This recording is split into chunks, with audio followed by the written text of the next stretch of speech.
In this second instalment, we're going to be taking a look at the various ways you can engage your employees to ensure continued participation long after you've launched your program. Something to remember here is that a program is an employee-led initiative. Talking with, listening to, and getting feedback from them will be key. If they stop sharing, the whole ship sinks. So, my number one tip to ensure continued use of your platform is to keep employees engaged.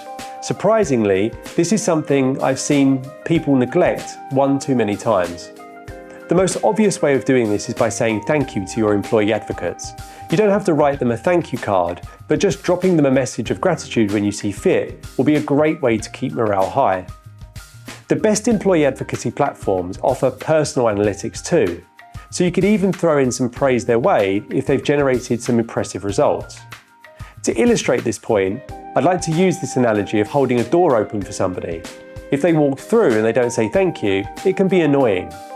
Don't get me wrong, they don't have to say thank you, but it can be frustrating if you've gone out of your way to help someone and then simply feel ignored. Asking somebody to participate in an employee advocacy program is typically something that's beyond their normal call of duty, so showing a little appreciation can go a very long way. Hands down though, asking your advocates for feedback and understanding how they're finding the program is one of the best ways to keep them engaged.